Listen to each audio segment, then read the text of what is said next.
Look. Listen. Okay, we don't even have time for an intro today, so calm down, everybody. Geese, why don't you go ahead and tell them.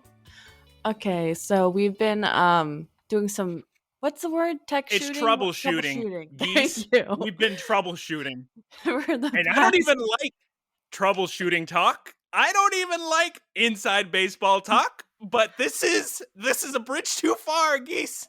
Oh my God. So we've been troubleshooting the past hour, trying to figure out why my audio doesn't sound the best. And we just discovered that the microphone was backwards. Oh so my God. That's why. Oh Lord. Oh. I was talking to the wrong side of the microphone. Yes, she was. Oh my God. Let me eat a grape. Clambos, listen. You don't know. Oh my. First of all, we're all dying. This is, I would say, likely the last episode. Oh, it's Look Listen with Geese and Guyera. It's a podcast where we talk about the Pokemon Sun and Moon anime. That's not important right now. This is likely the last episode because we barely survived this week. We got Geese incredibly sick. We had to cancel a recording. We got me dying of the biggest heat wave of all time. No air conditioning. Dying. Have to cancel all my plans. Dying. Cold showers just with a fan on me. Clambos, I just couldn't do it. It was time to record. It was 110 degrees. I couldn't do it. I would have died. I'm surprised I'm alive right now, if we're being honest, Geese. Yeah, it's hot. Well, not here, but there it's hot. She's wearing a blanket. Are you kidding me? Are you joking me? It's 70 degrees here. Oh my God, big jokester over here. I gotta wait like an entire week for it to be normal temperature again, and I was so excited for that big old food festival too. But I know, and I was excited for you to tell me about the food. I know, me too. Everybody was excited. But the problem was the only way to get there would be to go to work early. So I'd have to wake up at 6 a.m, go to work early, and then go straight from work to food festival. But here's the thing, Clambos. Heat wave comes in, right? I'm not waking up. I'm not falling asleep until 4 a.m. because it's so hot. I can't work an entire day and have a full day to food festival on 2 hours of sleep. It doesn't work. You can't do it. Geese, I'm seeing eyebrows of magnitudes completely known. What is going on your end in Wisconsin? You sound like a robot right now. Oh, that's no big deal. Talk no, again. I don't know. Quack again? Quack? Hold on, I'm going to change my headphones. You know it's going to be a good episode when we've already got 4 recordings in the first 6 minutes. Geese, I may have a bone to pick with you, and maybe you can explain yourself in front of the Clambos. I want to know, we all have fun, Fortnite gamers. You guys all have fun in the evening, wonderful times, and then you tell me you only play Fortnite gamers with me because you feel bad because I don't have somebody to play, but then you're also playing Fortnite gamers in the early afternoon with everybody else but me? No, I said sometimes. Okay, so Guyera is only available like the first half of the week, like in the afternoons. But like sometimes you ask me to Fortnite and like I should be doing homework, but I know those are the only times you can Fortnite. So I'm like, yeah, I'll Fortnite because Guyera refuses to play Fortnite alone. Because that's not for. Why would I want to play Fortnite alone? It's Fortnite gamers alone. with an S.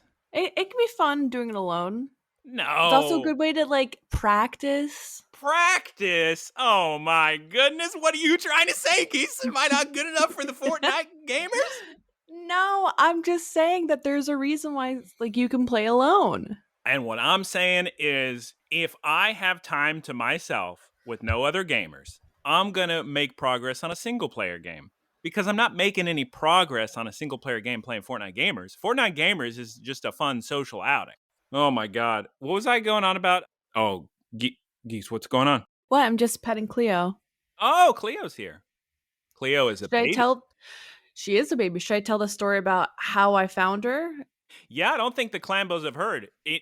Last week, Cleo went missing, and the episode ended with no conclusion to that storyline. So when I posted it, I made sure to say, she found the cat, do not worry. But I don't think they've heard the actual story of what happened. So please, Geese, tell the Clambos What happened? So I was looking around everywhere. Erin's apartment's not huge, so I have no idea where she is. And so I'm looking under the bed again, and I spot this lump in the mattress. Oh God. She's in between the mattress and the box spring. She's probably suffocating. So I lift up the top mattress. There's nothing underneath. What is going on? And so I lift up the box spring and she just comes crawling out of the box spring. She had made a hole in the box spring and was just chilling inside of it. It's exactly what I'd do if I was a cat. I mean, Great honestly, work, probably Cleo. same. Great work, Cleo. I still can't believe you were talking into the wrong side of the mic. I'm just confused about why there is a right side and a wrong side, because inside of the gate, it's like a circular little thing. Why is there a right side and a wrong side if there's a circular thingy? Well, that's mainly to protect noise you don't want going in.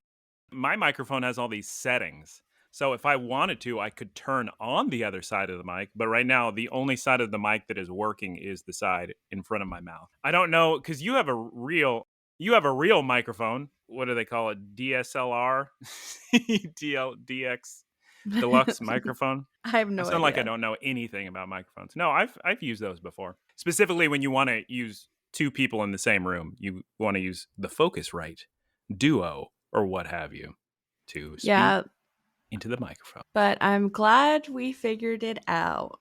As am I, and I'm glad I didn't just go, it's okay, we'll record with terrible audio. Because I'm asking Aaron. Aaron's like, it sounded fine to me. And I went, what? And Well, the microphone was in the right position for a response message. are you sure? Yeah, that's why I was confused, because when I recorded response message, I was in the other room where my mic is set up like this to be on this side of me. And I'm used to having it when I record in this room on the other side. I see. All right, Geese. Enough what's the phrase? Fancy footing?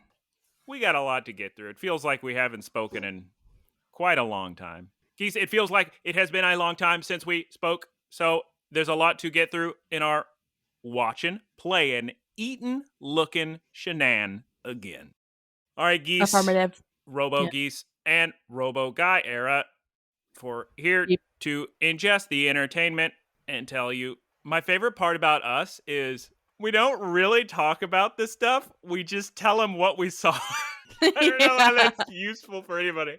Tom and Aaron are like, "Oh my god, the lighting and the shots were so beautiful, and I I have so many thoughts." well, it's mainly you, because you mainly go to movies and see stuff, but I like to offer feedback for when I actually watch things, but I don't do it often. Look, look. We don't have nobody's got all the time in the world. I'm going to give you a one sentence. Was it good? Yes. Was it bad? Maybe. That's what I'm going to let you know. It's do people read the reviews? No, they go straight to the score, and that's what we're doing.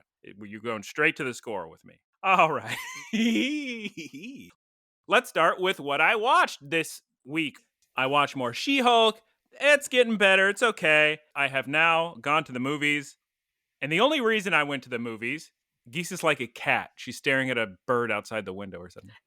Cleo's pooping right now, and she's making a lot of noise. Oh, Cleo. Well, while Cleo enjoys herself, Geese told me on my death day of 110 degrees, why don't you go to the movies where it's cold? And I said, yeah, I should probably do that again when I was a robot. So I saw most of the film Bodies, Bodies, Bodies. I didn't see all of it because I couldn't make it in time to see the beginning. But I saw the main plot of the movie. That film was advertised in a very specific way. It was advertised in a way that made me not interested in it at all. And then later on in the advertising cycles, they said, the twist is going to blow you away. You'll never see it coming. So the entire time I was watching the movie, I was just trying to guess what the twist was. It's a horror movie, so I was trying to guess who's the killer. And they were correct. I did not see the twist coming, so good work on the twist. Congratulations, twist. I had He's never heard of this movie. outside of me seeing a lot of movie trailers before watching a movie, I can't say I have heard much about it either. But it played before every single movie. So I've seen the trailer for it a million times. It stars Pete Davidson, everyone's favorite person, I guess. Geese is nodding. Big Pete Davidson fan over here. I'm And apathetic about him. big apathetic. I do like that he has popularized dark circles under the eyes, because as a big dark circler, that's good for me. Shout out to all the big dark circlers in the chat. Shout out to people who like people with dark circles. The true heroes. I bet I could fix that if I wanted. Isn't there just like real simple cream you can go and get rid of it if you wanted to? I know like hemorrhoid cream is used, like firm up. Hemorrhoid cream? Mm-hmm. Hembo Crembo geese? Hembo Crembo. Oh no. So yeah, if I wanted to get rid of it. It's funny because a lot of people that like me also have like dark circles in their eyes. I'm like, oh, I see. Makes sense. All right. On to the next thing I watched. I said Sandman. That's fun. I recommend everybody watch Sandman. It's nice and interesting and fun, and the acting's good. The story's thrilling. That's Geese? based on Neil Gaiman. Sandman? Yes, the one and the same. Apparently, he's waited this long to have it adapted because the technology was never there. The dude who plays the Sandman, very sick. I mean, I guess you get enough actors auditioning for roles, you're gonna find somebody who's sick. But this guy, he's a sick dude. I don't know what to tell you, Geese. He looks like a cool one of those guys to me. Oh, a cool guy. Yeah, one of them cool guys that could be, okay, say no more, Guyera. He's sick. He looks like he could play like an Egyptian pharaoh or a Greek god kind of type. Mr. Sandman. Sand me a Yes. man. Okay. Give me the sandiest man you can. Shouts out Gloopy Gloves or whatever. What? There's an area in Fortnite where we always sing Mr. Sandman. Yeah, I don't know why. We still don't know why. Greasy Grove, by the way. There's no way there's a place called Greasy Grove in a video game. All right. Yeah, that's what it's called. I watched more Sandman and Geese. I watched more House of Dragon. Ooh, that's a good show. Yes, throw your arms in the air because it's very fun. If anybody tries to tell you House of Dragon isn't good, they're just lying and trolling, or they have some sort of political game they're playing. I don't know what it is. It's all some 4D chess. The Game of Thrones?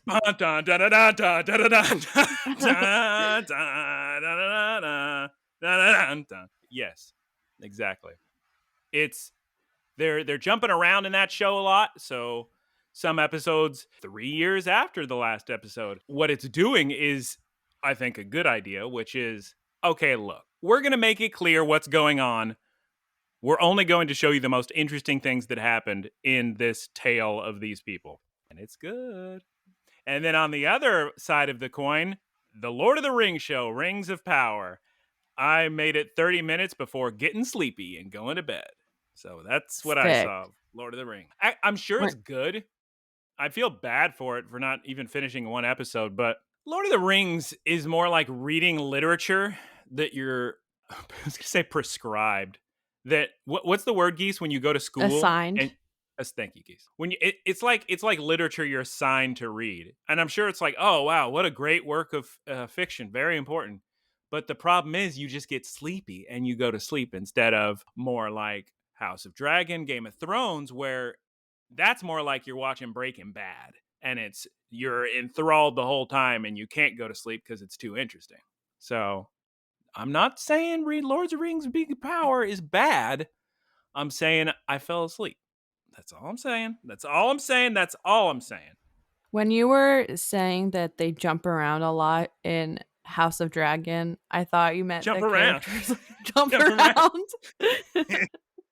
So just envisioning like Matt Smith and that blonde wig just jumping up and down. Okay, look. Geese has thoughts on Matt Smith and the wig, but all I'm going to say is I just can't take him seriously. In the last episode, he was sick. You watch episode 3 of House of Dragon and you tell me, you tell me he's not sick. I don't have time to watch anything, Guyera. I'm sorry? I don't. I also watched... No, let me go up. School has started for me, right? I work full time. I'm also a full time student. I have time for one media thing to consume, and that is Fortnite right now. Fortnite gamer, shout out. Clambos, please at Geese Peep and tell her hashtag quit school, quit your job, This is this is my and then last everybody semester. only geese.cash. Geese, how do you keep going to school? You already have like 3 degrees. I don't understand how this works. No, that's not true. I'm You've got so at close least to being one. done. I You have have at at least one, least one yes. degree. You have at least 1 degree. And then Geese followed that up by saying, I have at least one yes. That is what was said in the past 10 seconds. Now then, in my in my final thing I've watched of the day, Geese, when I went to go watch Sandman one day, I was on Netflix and it just started auto playing a movie. And I went, oh my God, that looks so interesting. So I watched it in the very first ever instance of me falling for the little Netflix autoplay trap, because that's something I actually hate. I despise that whole you're trying to look at things and it starts autoplaying. I don't like it. But it worked. It worked this time because I watched Michael Mann's 2004 film Collateral, which I've never seen. Good movie. Very exciting and Yeah. fun. People like Michael Mann. Yes, he made Heat. And Thief. Everybody loves those movies. And Black Hat. But yeah, go watch Collateral. It's on Netflix. Number 4 trending of the United States or what have you. Tom Cruise is great in it. Such a fun movie. And that, Geese, is every single watch I've watched. Now it's Geese's turn to watch her watch, and then I will game and eat. And Geese's The turn. only thing I've watched is me getting another Crown Victory Royale in Fortnite.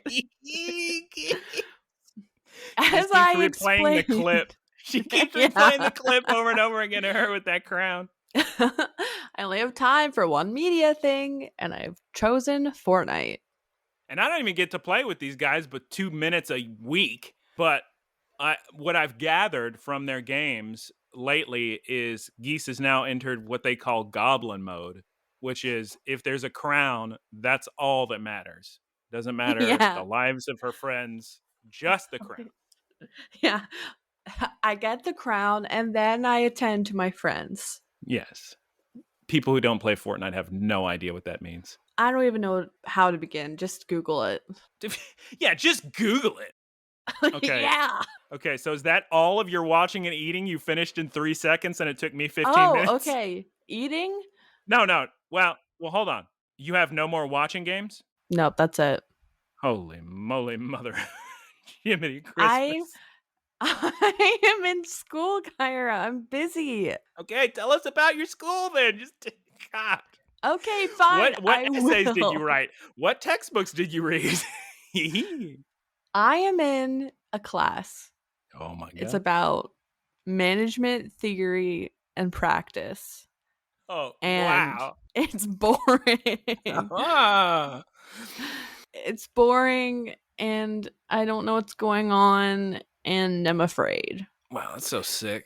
I'm also a TA for a class, and so I've been busy like having office hours and educating the youth of this nation. Ooh. Their first assignment is due soon, so I'm going to be busy grading very soon. Wow, that is boring. Thanks. You're welcome. Let me just spitfire real quick my games, and then you can do your foods. Fortnite with the gamers, just a little bit. And, oh my God, Geese. There was an event in Pokemon Go for Inkay. Inkay is a cool Pokemon. It evolves by you actually flip your 3DS upside down. And then the same way with your phone, if you want to evolve it in Pokemon Go, you have to flip your phone upside down. So it uses accelerometers to evolve. Very sick. But you could get a shiny Inkay by doing these little quests by spinning Pokestops. But of course, Geese, it had to happen on a day when it's 100 degrees. So I almost killed myself trying to get a shiny Inkay. I wanted to, only got one. Not good. And then I've been transferring shinies from Go to Let's Go Pikachu Eevee. Been grinding Elite Four and Let's Go Pikachu Eevee to get a bunch of money to buy more balls to get more pokes. Sorry, Cleo just meowed at me. That's adorable. What do you also, want, Cleo?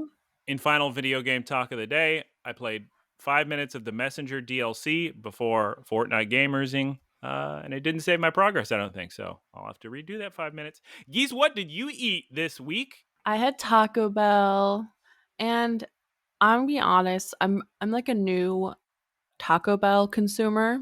Full disclosure. This is only like my third time ever having Taco Bell, and I've been pretty. What? I'm laughing because I could have easily said, this is my third time this week eating Taco Bell. Look, I'm not a Taco Bell savant like you. Savant. But so the first two times I was like, I don't get this. Like, why is this good? But now I realized that I'm a big fan of the cheesy gordita crunch. A classic. And the chalupas, oh my God. Yeah, the chalupas aren't bad too. I think I discovered that like I'm a fan of the crunchy stuff, not necessarily the soft taco shell items Aaron keeps calling it a shell. I don't know why. or It's tortilla. it's a soft tortilla. It's not I wouldn't call it a shell. A soft taco. Here's the thing, Geese. I'm kind of the opposite of that, but not really. What I mean by that is some of my favorite menu items are crunchy, but only when combined with other things. Like the cheesy gordita crunch is a crunchy taco and then covered in a soft tortilla. And then nachos Bel Grande, clearly, because it's the free reward. You get it for free by just finding receipts on the ground and then scanning the number, and you get all these free points for free nachos Bel Grande. And it's the most calories and the most expensive item on the free reward. So you always gotta get it. Okay, so Aaron Tumbo's rumbling with the food. Aaron made curry, homemade yellow curry. It was pretty good. I think he needs to triple the spices next time. Heck yeah. You can say hell and yeah, then, that's fine. I mean, were you talking to yourself because you're the one who said it? It's for everybody. It's for the whole room. Okay. Okay, Geese, are you going to keep going on about curry? Because we do have to have the curry conversation at some point this episode. Okay, let me just briefly mention that he also made pasta salad. Delicious. Now we can have the curry conversation. Okay, Geese, look, just hear me out here. When you're eating Thai curry, yes, 100% eat it the way it comes. Yes, Geese, what I love how there's absolutely zero context for this conversation. That's funny to me. When you're going to eat Japanese curry at Coco Ichibanya, where the whole thing is add as many toppings as you like, the cheese increases the taste so much of a Japanese curry, specifically a chicken cutlet curry with an omelet, perhaps. I think so. And you add cheese, and it's incredible, Geese. Okay, yeah, you've convinced me. I was just like, I forgot for a second that Coco Ichiban is obviously only Japanese curry. That makes sense to me because of the like Japanese curry. Like I can see how cheese would add to the flavor of that kind of curry. A Thai curry, no cheese. And this isn't, and Geese, I'm not just saying this coming from some American who immediately just threw a bunch of cheese on it. I ate Coco Ichibanya for a long time, just curry, rice, chicken, nothing else. But then that's when I started experimenting. Once I started eating it in the United States, I started experimenting with all the different types of ingredients. And cheese makes it so much better. Like, I know how you feel, Geese. Geese is doing the I'm hot shirt dance. Blanket is off. Blanket is off. It's what's the phrase? It remains to be seen. No, it's what is the phrase that means it should be stated again? What's the phrase, Geese? Help me out here, please, Geese. I don't know. I'm trying to think. There's a phrase that means like you've said it before, but it's worth saying again. I've said it before, but I'll say it again. That's not it, but I guess we'll go with that since I can't think of the actual phrase. Clambos, write in looklistencast@gmail.com. What's the phrase I'm thinking of? Or trying to think of?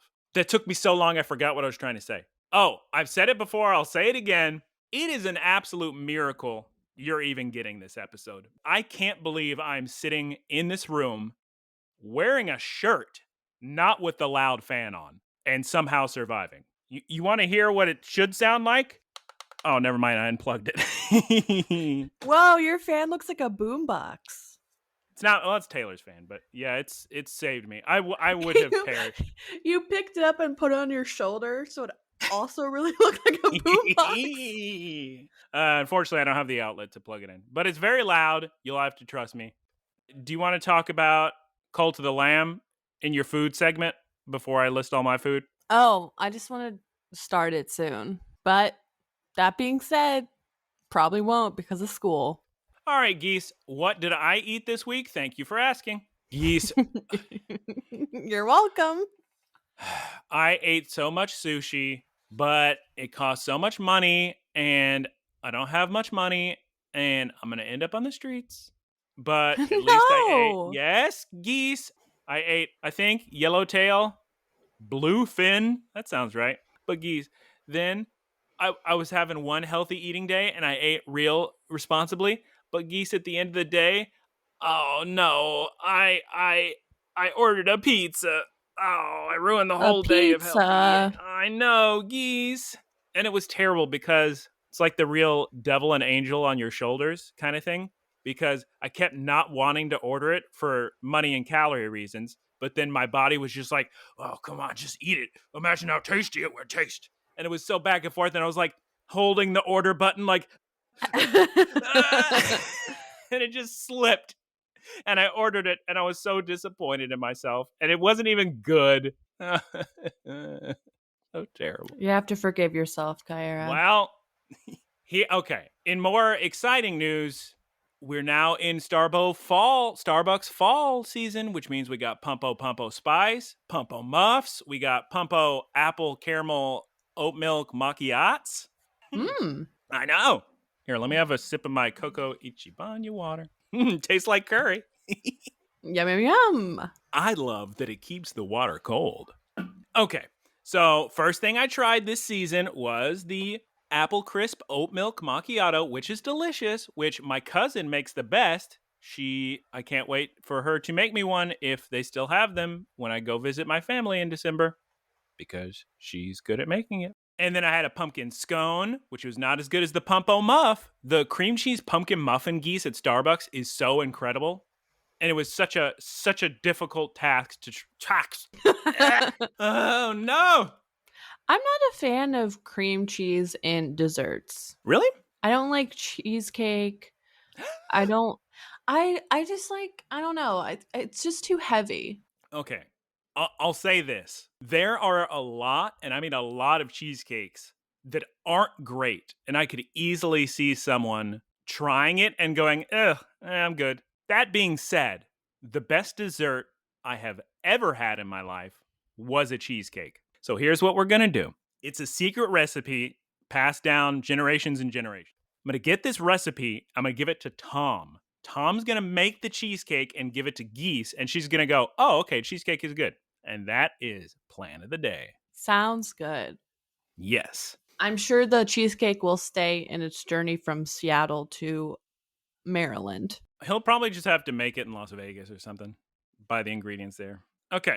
Pumpo. Oh, the pumpkin muffin was absolutely incredible, but it was quite a journey to get it because dude working the register, I don't know if it was his first day on the job, but I just kept saying, may I please have a pumpkin cream cheese muffin, please? And I was looking directly at it. And when I mean directly at it, I don't mean like the store display. I mean the actual muffin that they grabbed from.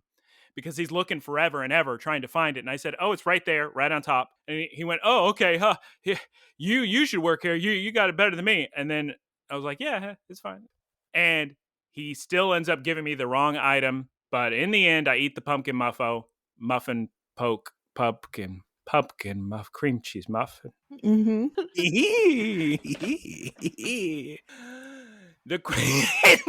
I've said the word so many times that it just sounds absurd now. Pumpkin cream cheese muffin. God. Ate the Pumpo Muff. Then, like a little bit time later, I had the pumpkin cold brew. Also delicious. And then, oh my God, Geese. How did I eat this much in 1 week? And then A couple days ago, I also ate my favorite donut in the world, butter and salt donut at Sidecar Donuts. You all have to eat there. I'm not even wait, I've Ooh. already told you guys this, right? That I'm not even a big donuts person, but the butter and Yeah. salt donut is on a completely other level in terms of delicious. I also tried their new seasonal item, the blueberry corn cake, which was incredible, with their free sample of their new coffee blend, which was also very good. Clambos, look. Listen. I know that I'm dying. I know it's 147 degrees, but I also wonder, and Geese, this is your cue to get the line ready for your correspondent out on the scene, reporter Geese. I also wonder, what is the temperature elsewhere? Geese? Hi, it's me. Reporter Can, Geese Beep. can we, does anybody, hello? Reporter Hello? Geese Beep? Is Yes, that you? it is Where me. are you? Reporting live in Osaka, Japan, where it is. So sick. I want to go to Osaka. I was looking at reporter Geese People. I was looking at flights yesterday. It's only $400. Yeah, that's how I got here. I flew on a plane. You have the travel budget for this podcast. I used my father's British Airways miles. Oh, okay, good. It's raining here and it's 74 degrees Fahrenheit and it's 93% humidity. Back to you. Reporter Geese Peep, the best part about Japan is they have good umbrellas. Back to you. Okay, I guess we lost her. She's not interested in continuing the conversation. Goodbye, reporter Geese Peep. I'm jealous of Cleo. reporter. Cleo just farted and it smells so bad. No, Geese. Cleo. Man, I want to go to Japan so bad, Clambos. Me too. You should see my open tabs. It's just JR Rail Pass checkout screen, Google Maps of Japan, a bunch of videos, my favorite genre of videos on YouTube where it's just a Japanese person silently walking around like little hotels or little cafes or trains or boats with just text in the bottom of the screen explaining everything. Oh my God. A Duolingo tab for basic Japanese. This is all real. A Bank of America page for buying foreign currency. Oh my God. Oh Lord. Yeah. I'm telling you, look, is it the best place on earth to go visit? Yes. Is it dangerous to go visit because you're going to want to go back so badly? Also, very much yes. Never had that before. I don't want to repeat myself, but I'm just saying, visited a lot of places. None of them give me this feeling of longing like Japan does. So be careful. Careful out there, Clambos. So anyway, Geese, please. Like you're hot. I'm the hot one. Dying No, over here. I'm the hot one. You're the smart one. We need to get some shirts. Nah. What's that going on about? Guyera, we haven't even started the episode recap. Haven't even started Poke News of the Week. Oh, God. Anyway, I'm jealous of reporter Geese Peep because she's in Osaka. And here comes Poke News of the Week. Actually, there's going to be big news very soon, Geese. In less than 24 hours, I think it's like 6 or 7 a.m. Pacific time, there's going to be a new Pokemon Direct. And I can't wait to see it. Unfortunately, I wish we had... No, it's not worth it. I was thinking in my head, should I watch the Direct, record some stuff, and then splice it into Poke News of the Week? I'm going to think about it. Maybe it'll save me from having to listen to you talk about Pokemon news.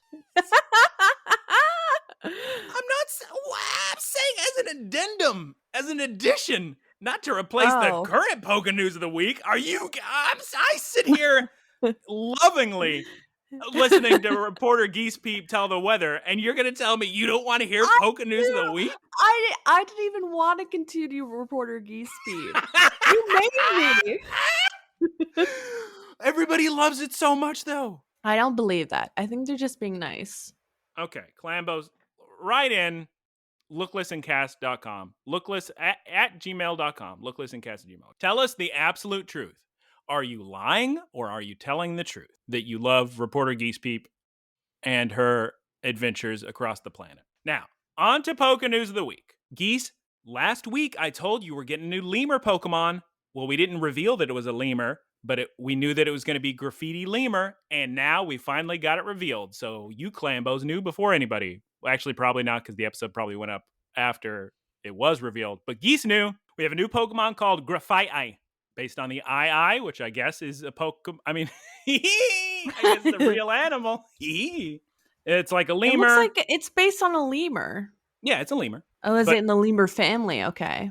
Yeah, everybody Google II. I'm sure it says a lemur, also a Pokemon. We got a new event in Pokemon Go for the Cosmos. I got myself my Cosmog, aka Nebby, in the show Pokemon Sun and Moon Anime. What this podcast is about? If you've probably forgotten by this point, but it's true. Already talked about that Inkay. Caught the shiny. Right now in Pokemon Sword and Shield, it is a very interesting battle format. So when you play, you can competitively battle your Pokemon online and go into like tournaments. And they have different tournament rule sets. What kind of Pokemon you can use, how powerful they can be, what have you. Well, since Scarlet and Violet is coming out so soon, we're near the end of these tournaments. So the current one, sounds like it's going to be the last one ever, allows for any Pokemon Geese. So that means even the mythicals like Mew and Arceus and all these goofballs, which is a big deal for a lot of people because it's going to be the absolute strongest Pokemon ever able to battle online. And when you do this, you can unlock like little ribbons for your Pokemon. So there's a lot of people excited to get new ribbons for their Mews they've had for decades now. All very sick. Ooh. Very exciting news, Geese. Coming to GameStop in 2 weeks, thereabouts, we're finally going to be able to get a shiny Eternatus, however you pronounce it. When Geese is bored out of her mind. Now keep going, Guyera. Oh my God. We're going to take a break in 1 second. Don't worry. Oh my Lord. I just shouldn't look at the screen when I'm talking because I'm just going to get deflated. Just picturing that's what the audience reaction to me talking is. Just anyway, shiny Eternatus. You Clambos are excited about that. PIKABLU, I know you're excited about that. Come on now, don't lie. Because that's a big old legendary Pokemon, Geese. And when it comes to what does it look like? Oh my God. He's a goofus. He's just this giant wall of chaos. Pink, purple. Oh, from Sword and Shield. Yeah, that's what he looks like. Can you see him? Yeah, I have one of those. So the thing with these legendaries, these days, they're pretty much all shiny locked. And what that means is you could encounter that Pokemon a million times. It's never going to be shiny. So that means the only way to get them shiny is when there is a giveaway like this one. And we knew it had to happen because we already got the shiny giveaways for Zacian and Zamazenta. Zacian. But I was just surprised, Geese. I didn't know it was coming. An Eternatus. And I'm very excited about that. I got to get at least 2 for both my sword and my shield. And it's very exciting. And we're getting closer and closer to Pokemon Scarlet and Violet. Clambos were coming in hot as an addendum edition, just like I said. We will discuss further next week what news we received from the new Pokemon trailer for Scarlet and Violet. But here are the bullet points. We got some new Pokemon announced, like Cloth, a rock-type Pokemon that is a giant crab, and some Mega Man Battle Network-looking enemies. Pokemon like Ceruledge from Pokemon Violet, and Armarouge, or Rogue, probably Rogue, from Pokemon Scarlet, and the other guy's Violet. Oh, the big news for me is we're getting a Pokemon Switch OLED for Scarlet and Violet, which I've been asking for forever, and that's very exciting. And we got their new engine Pokemon with a tongue coming out who's in cars, and we got Geeta, the chairwoman of the Pokemon League. She looks sick. We got Mela, the boss of Team Star's Fire Crew. Team Star, by the way, is the new evil team. And there's a Let's Go mode where you get to lose shinies because your Pokemon auto battles and knocks them out, and that's terrible. And we got a new grass-type gym leader, and his name is Brassius or something like that. And oh my goodness gracious, there's lots more, and we're all going to tell you all about them. But we got a bunch of new Pokemon announced, and it was incredibly exciting. I can't wait. Thank you. Geese, let us use the restroom and get water. Thank God. Please enjoy this ad break. I was waiting for that. Go ahead, Geese, you were saying? So, speaking of apples, the conversation we were having. Full disclosure. We rehearse the entire podcast before we begin it and memorize our lines and then hit record. Mm-hmm. Yes. Guyera was just talking about the apples he's consuming. And I was Yum, telling yum. him, yum, yum, yum, that there's this video going around and it's these people painting apples red, and people are like spreading around being like, this is a conspiracy, apples are fake. But it's actually just these like candy apples that are common gifts. It's like Chinese festival or holiday. People are just, apples are fake, here's the proof. Isn't this just one of those joke things, like the guy that did the whole birds aren't real, they're all a government conspiracy? I think some people believe it. Well, some people believe a lot of things. Well said, Guyera. It's actually kind of terrifying. Oh no, yeah, it's very concerning that people just believe things. People trust people and they believe whatever they say. A little too deep for Pokemon Sun and Moon. Wait, what's going on, Geese? What am I waiting for? I was seeing if I could find it, but I can't. Well, Clambos, I'm sorry. We'll let you down again. I'm so tired. Well, the thing is, even if we're tired, we can't, for the podcast, it can't be known. It has to be all our tiredness has to be a secret, or if we're having a bad day or whatever. Unless you can make it entertaining, then it completely changes. But is it not entertaining that I'm tired? Is it not entertaining that this cat that I'm cat sitting woke me up at 6 a.m.? Is that not entertaining, Guyera? To you? Is it entertaining to the Clambos? I think yes. Do I not entertain you? Do the mere trifles of my life not bring you joy and entertainment? Look, who's ready to hear about an episode that bored Geese to tears because she doesn't like battling episodes? Man, I think I only have five notes for this episode. What did you do to the mic? It sounded like you put a boombox right against the mic and just went... Sorry, I was exhaling right in the mic. Yeah, you pronounced it right the first time. Exhaling, or what did you say? What did you say? I don't know. Clambos, write in looklikeacast@gmail.com. Tell me what she said. Okay. Oh, I was cracking up listening to response message because Tom was going on and on about Blade Runner, and then I don't know if it was Aaron who said, "Okay, and then what happens?" And then Tom was like, can you take over? I need a break from my voice. And I was like, Tom, I feel you. I got you. Because it takes a lot out of you to just talk for nonstop. Here's the thing, though. You're so good at recapping. Yes, Geese, of course. You can do stingers, though. Stinger Queen, they call Geese. That's what they call me. In college. They called me Stopwatch on account of I always knew what time it was. I didn't have to look at a clock. I could just sit there and think, and I'd always be within like 5 minutes. Wow. There's also Fahrenheit. He knew what temperature it was. Sick. Just by feeling. A little superpower. Did your magic ability ever land you any ladies? Turn those eyebrows off. Like, ooh, that guy knows what time it is without looking at a watch. How hot. Yes, but I didn't know at the time because I'm oblivious to that kind of thing. Wow, so you're telling me that actually worked? I doubt that's the only reason, but I'm sure it was a contributing factor in Tortilla Fresca. Where we all ate like a sitcom. Okay. I thought that was the name of the girl. That was weird. Hi, my name is Tortilla Fresca. This is my brother. That's my drag name now. Pastrami.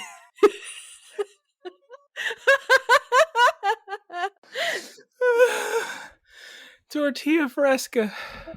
Was she beautiful? She's cute. Oh my god. My name's Tortilla Fresca. Okay. Geese, did I not tell you? It's rough out here. You're telling me the second it's 149 degrees outside, the water machine where I get all my gallons of water breaks down. So now instead of paying 25 cents a gallon, I'm paying like, it sounds like gas. Instead of paying 25 cents a gallon of water, I'm paying like $3 for a gallon of water. Oh my God. Is there something wrong with the tap water? I wouldn't drink the tap water here. You just got to I talk just about want it to more. talk about Tortilla Fresca more. I know, Geese. Listen, Geese. Tortilla Fresca is where I first discovered Cholula hot sauce. So it's very special to me. That's my favorite hot sauce in the world. And I'd never had it before. But one day. I like the green kind. It's my favorite. Well, not every. Well, hey, look. What people love is love, Geese. So whatever makes you happy, that's good for you.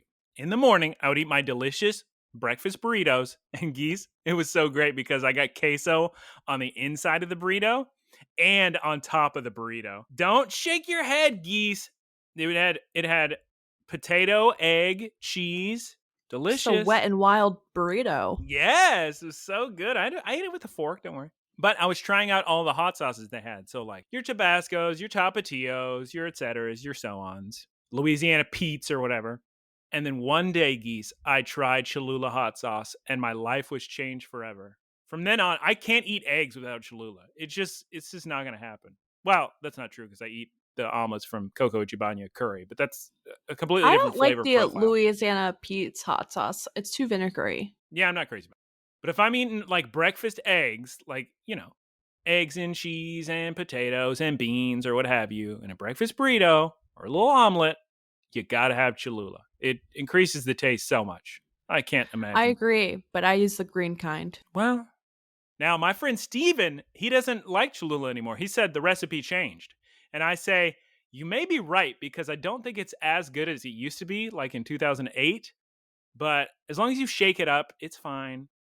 Clambos, we've put it off long enough. I also want to continue talking about Tortilla Fresca, but we can't because it's episode 36. I'm not one sentence in and you're already head on fist. Disappointed face? No, I'm just resting my face. I'm just resting my face. Oh my God. This is me. I'm ready to pay attention.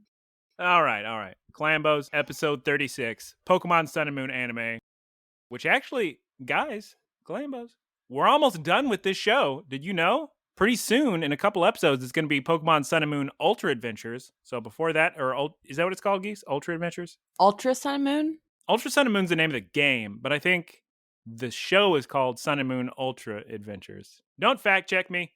That's probably it. Before we start that one, though, because this is episode 36 and there's only like 44 or 41 episodes of Sun and Moon proper. Before we start Sun and Moon Ultra Adventures, which I actually didn't even know we were going to do. I thought we may do something else. But we're going to have to do a big, giant collaboration with Response Message, something to break it up. We've been discussing what we want to do. A new idea I had is we could watch the movie that came out during the Sun and Moon run, which would actually work because that movie isn't about Sun and Moon. It's just a retelling of the first episode in a movie form. So I think Tom and Aaron can handle that. I think that may work. It's called Pokemon I Choose You, I believe. And that is the movie that's infamous for what happens at the end, which I'm sure you've heard. And theaters across the country lost their minds. All right, no more putting it off. For real this time. Geese, what is the name of episode 36 of the Pokemon Sun and Moon anime? Trials and Determinations, Ooh. or in Japanese, Lychee's Grand Trial, the hardest Pokemon match. Sick. Clambos, it is episode 36, and we open with a Poke problem with Kukui. He asks, who does Olivia send out other than Lycanroc? And Geese, shirt-shaking Geese, what's the answer? Mr. Noseman. Probopass is correct. Geese, in English, we got some amazing music. Is he? What did I say? Did I say English? Yes. I'm completely. I'm not completely out of it, Geese. Goodness gracious! It's been so long since we watched the episodes. Normally, we watch the episodes like the day before, but best laid plans of mice and men. Am I right, Geese? Okay. Got him. Got him. Is he training in the beginning of this episode, Ash, before the big battle? Yeah. Okay. Ash is training with Rowlet. He's trying to use the Grassium Z? Grass? Yeah. Grass? Grassium. Yeah. It's not working. He's not doing it right. Mallow tells him, no, you got to do this. Because as you Clambos remember, when you do a Z move, you got to dance with your Pokemon. You have to do like a fusion dance. Just like Fusion Ha. You can't mess it up. So you got to do just this right. Would she show him that he has to put his arms up higher? He didn't have his arms high enough. Something like that. Mallow taught him for so long, evidently. So way to go, Ash, for not being prepared already. All the kids are excited for Ash for this big giant battle against Olivia, so he can do his grand trial, so he can get the rock crystal. Rocky him. Geese, what happens with Rockruff in this scene? What does he do? Much like me when I see a crown in Fortnite, he went all goblin mode. That is correct, Geese. He bites Ash. And look, listen. I understand. What? Oh, yes. I understand they're trying to tell a story.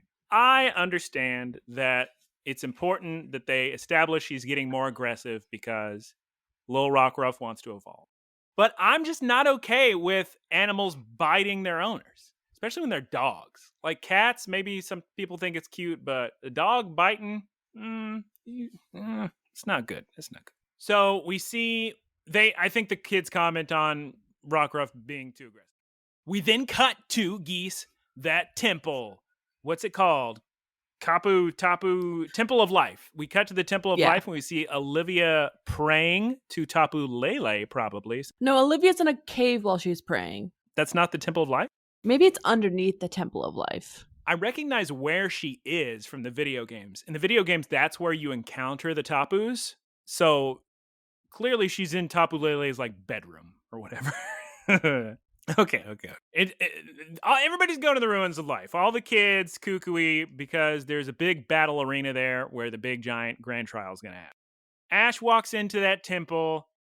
Rotom says, all right, I'm going to record this big giant match. We've all been looking forward to it. All the kids are going to be cheerleaders. They're yelling. They're excited.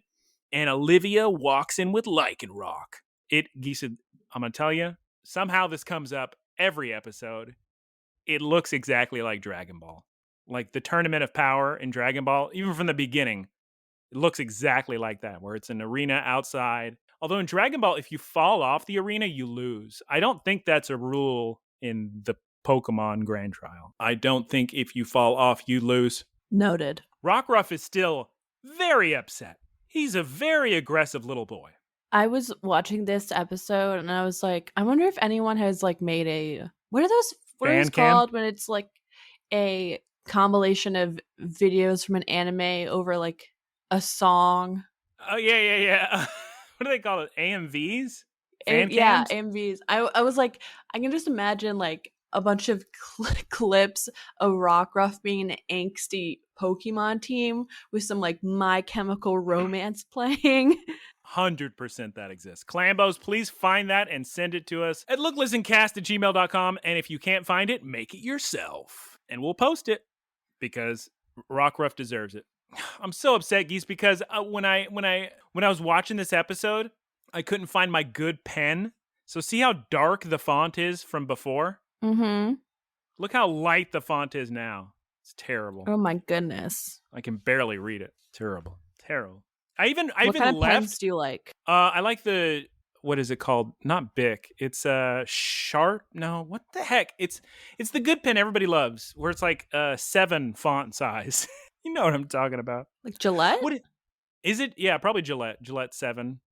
I like that one. My Gillette 7s are all out of ink though, so I was using a different pen that I found in Taylor's box of pens because he was a waiter, the server, so he's got a million pens. I even left work to try to get a good pen, but all the pens at 7-Eleven were bad pens, so I just used a terrible pen. Was he a waiter at Tortilla Fresca? No, Geese. He didn't go to my school. He was a server at a place that's now closed, at least his location, where he waited on all the stars like Rami Malek and so on. Wow. Rockruff's still upset, Geese. He's losing it. He's running onto the arena. I don't even think Ash was planning on Rockruff battling, but Rockruff was just so excited to battle that he ran up onto the onto the arena, because Olivia's Pokemon are rock types, so it's not really that great to use a rock type against a rock type. If you're asking me, Geese, that's just me. It's my professional opinion. But he does pick Rowlet, which the grass type, yeah, that's good against rock. But the flying type, that is not good against rock. So, all right, good luck, Ash. I probably would have used Poplio. Apparently, Geese, this is the hardest Akala battle, says somebody somewhere. And oh my God, Geese, we got Probopass. He's the evolution of Nosepass. Nosepass was introduced in Generation 3, and then the evolution was introduced in Generation 4, I believe.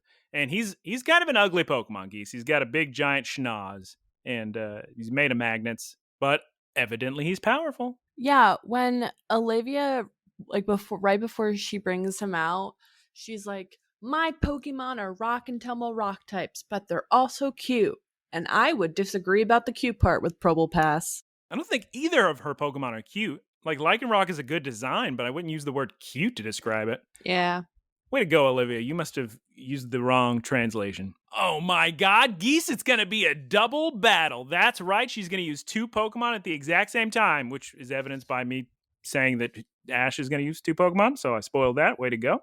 Now, what's interesting, though, and a lot of people have had this theory for a long time with Pokemon games, which is the idea of a gym leader or a trial captain or a kahuna, what have you, changing the Pokemon they use based on how experienced the trainer they're battling is. Because Kiawe says, wait, it wasn't a double battle when I did it.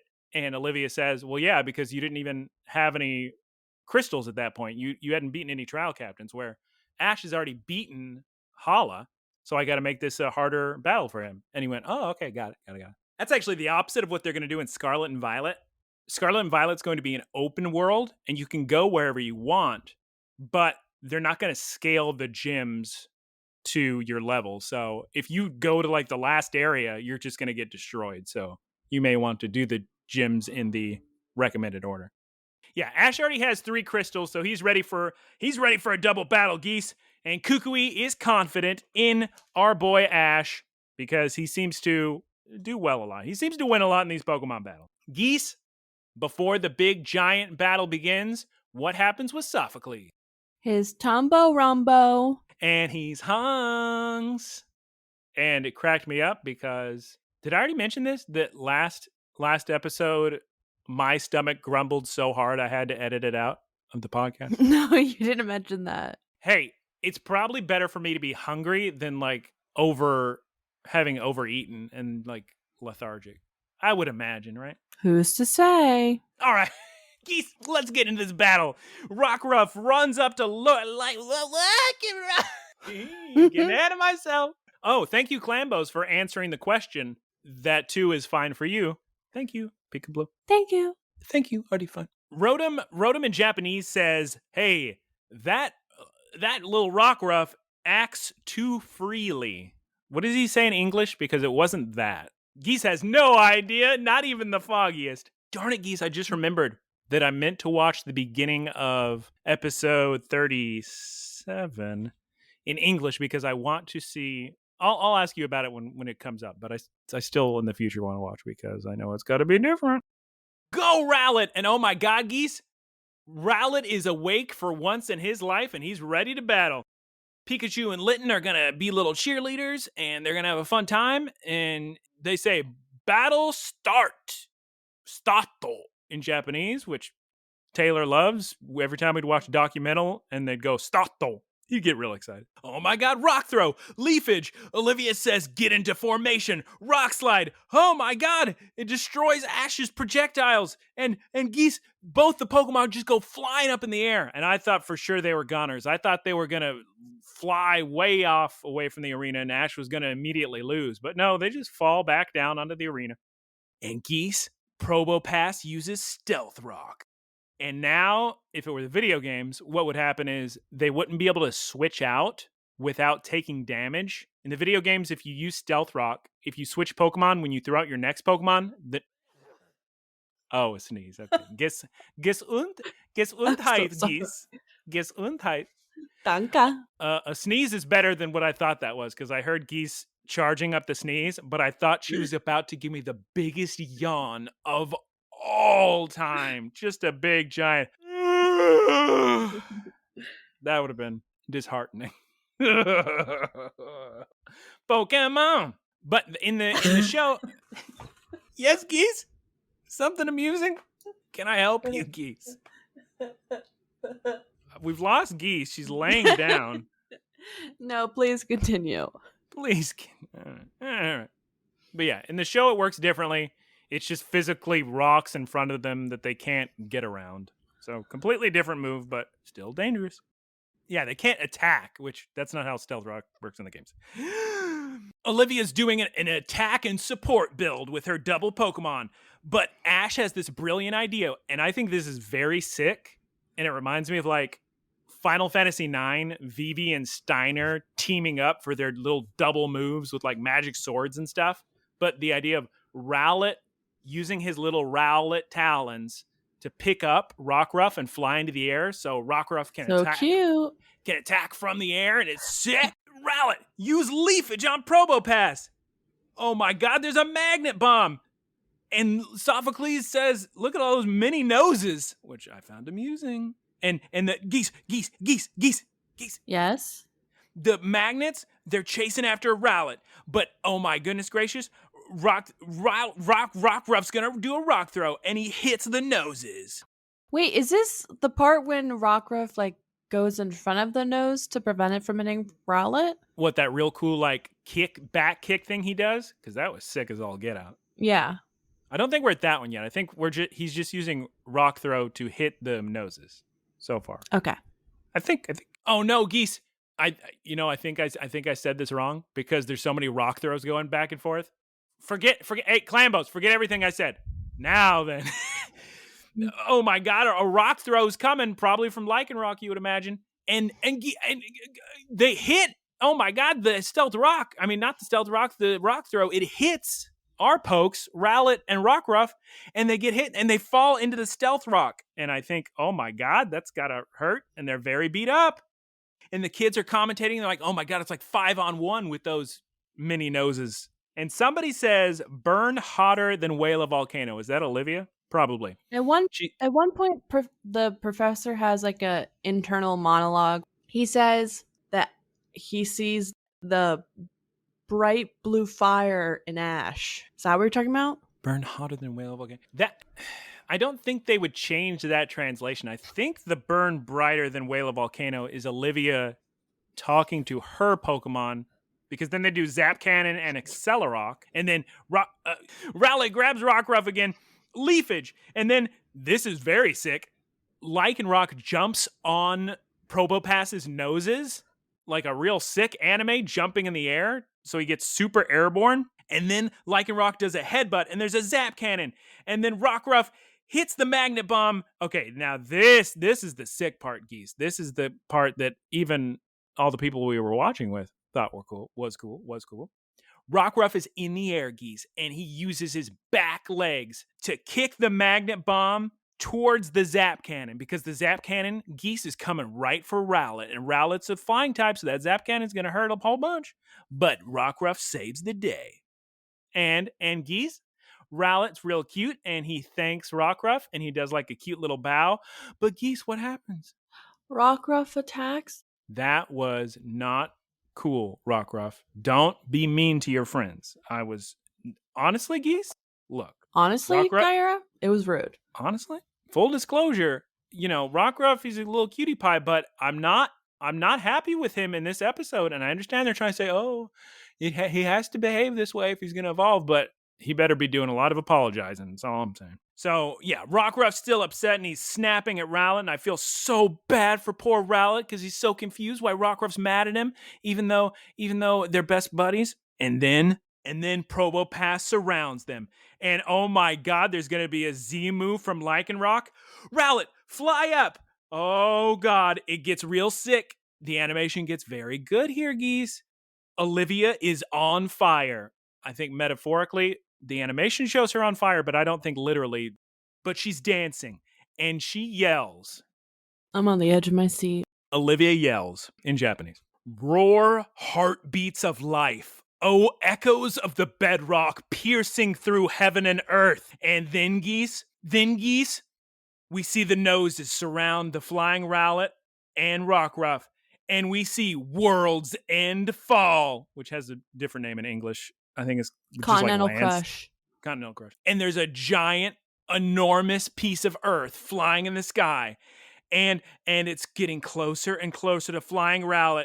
Oh my God, Geese, it's going to be the end for Rowlet. But what happens at the very last second, Geese? What does Rowlet do? Flies up high?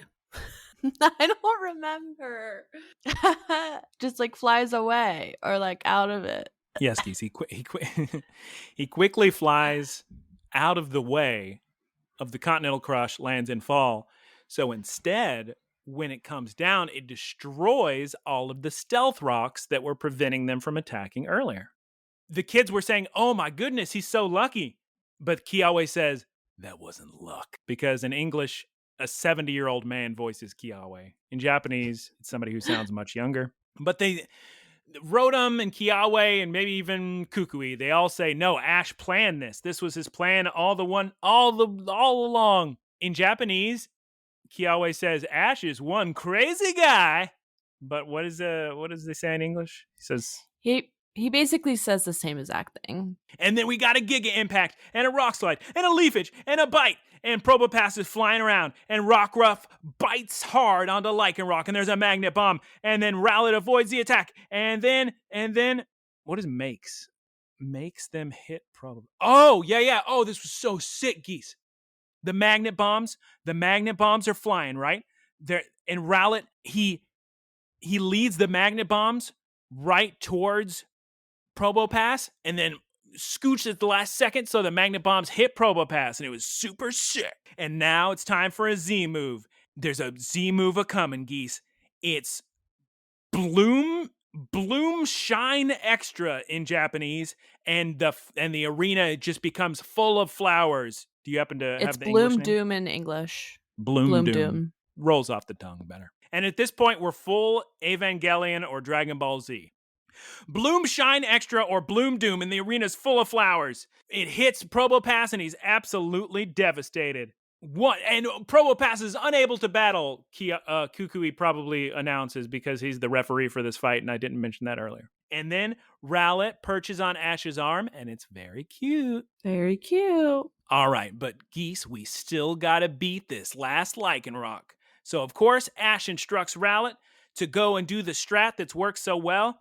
Rowlet, go grab Rockruff and fly him into the air. But, Geese, what happens? Rockruff attacks Rowlet and makes him faint. Oh my God, Geese. Rockruff knocks out Rowlet because he tried to grab him just like their trainer instructed him to. And this would be in the part in the AMV where it's like some emo band. It's like, I heard the ones I love. Or something like that. There's no way we can post this episode without including an AMV of that. Somebody's got to do some work. I bet it's on TikTok. It probably. We'll check. Mother's in Fortnite on TikTok, I found out. Well, I actually found out from Keith, but I found it on TikTok as well. Big news. Oh my God. Sophocles says this is one unfortunate mistake. Now, at least Rockruff feels bad because he's immediately showing remorse over his actions. He walks up. He's got the cute little the ears going when he gets sad. You know what I'm talking about, Geese? Mm-hmm. His ears are droopy and submissive or whatever. But Ash was really, really giving Rockruff benefit of the doubt. He's not even angry at him. He just tries to cheer him up by showing him the booty dance they did when they were learning rock throw. Yes, Geese? Geese is laughing uncontrollably. I'm not actually sure. I love that Geese is making herself laugh, thinking about things from so long ago in the middle of Rockruff's emotional moment. She's going on about Tortilla Fresca again. Oh my God. Okay, Rockruff, remember the rock throw training? He's still got that sad face, but Ash is doing the booty rocking, and he says, "I'm gonna fight with you, Rowlet." I mean, Rockruff. God, why are the names so similar? They're not similar in Japanese. It's Mokuro and Ivanka. Let's just call them Japanese names. All right, Rockruff, get in there. Michael's not happy with you, but Ash seems fine. Maybe he's just doing that so we can win the big, or maybe he understands that this is part of Rockruff's little evolution cycle. And we're right back into the battle, Geese. Lycanroc, Accelerock, Rock Throw, Rockruff, Bite, Rock Slide. Oh my God, Rockruff jumps on the rocks, just like, sort of like how Lycanroc was doing it. It's very sick. Rock Throw. He's just pounding on Lycanroc. And oh my God, Geese, Rockruff did it. He knocked out Lycanroc, and Ash wins. And Kukui declares him the winner. But as soon as he's declared the winner, what happens to Rockruff, Geese? He collapses. Yes, he collapses. That he gave every ounce of his strength to win this battle, Geese. And he starts, and Ash runs over and picks him up, and he starts whimpering. And all the kids are saying congratulations. And Olivia says, that was a good rock throw. And here's a Z crystal. And then Geese, she, like normal, trips. And in English, it's kind of awkward. And in Japanese, I'm sure the Japanese people slightly nod their head and say, ah, yes, the trope we are all familiar with that makes sense. Rotom takes a photograph of everyone. And thank you, Rockruff. You did it. And then Rockruff's still sad because he keeps thinking about how he hurt his friend Rowlet, and he's really disappointed in himself. But then the adults explain, well, we've said it before, and apparently we're going to say it 6 more times. Rockruff gets real aggressive when he's about to evolve. And they start going on, I suppose, about which Lycanroc he's going to evolve into. Is he going to be midnight form, Geese? Is he going to be midday form? Well, I haven't got to my stinger yet. Because Ash says either will be cool. Oh, okay, yeah. Rock is very adorable in Ash's arms, though. He's very cute. And then Tapu Lele flies on by to glitter everybody, and the glitter heals everybody, which is important to remember. And it's sick. And I guess Tapu Lele approves of Rockruff. Geese, is Rockruff going to evolve into midday or midnight? Who's to say? All right, Geese, can you please tell the Clambos what happens in the stinger for episode 36? So the stinger is just Professor Kukui and Olivia at a table, and they're both drinking coffee. And they're theorizing on what form Rockruff is going to take as Lycanroc. And Professor Kukui is explaining that he thinks it's going to take the midnight form because he is very active at night. And Olivia is like, no, I think he'll take the midday form because he looks up to her Lycanroc, who is a midday form. It's all very true. What form will he evolve into? Who's to say? Now, it just struck me. We must have mentioned before at some point, but by now the context clues would be very clear. Rockruff is a little puppy Pokemon that evolves into a Pokemon called Lycanroc that has different form. All right, Geese, time for more water and the bathroom, and then we will do the next episode. Okay, I'm going to send you the link of episode 37, so if you're back before I'm back, you can watch the beginning. Okay. I did not return before you. Well, why don't you just watch it? I spilled water all over myself. Sorry. The only downside with my wonderful tumbler that I adore and that keeps the water cold is that I can never tell if I put too much water in it or not enough because I can't see inside it. I mean, if I had a really bright light on, I could see, but it's not like the Starbo cups. It's still a guessing game. All right, time to listen to As I Thought. Oh my God, I want to get into it now. Okay, let me get into it now. And then we'll jump back to the beginning of the episode because I knew this would be the case.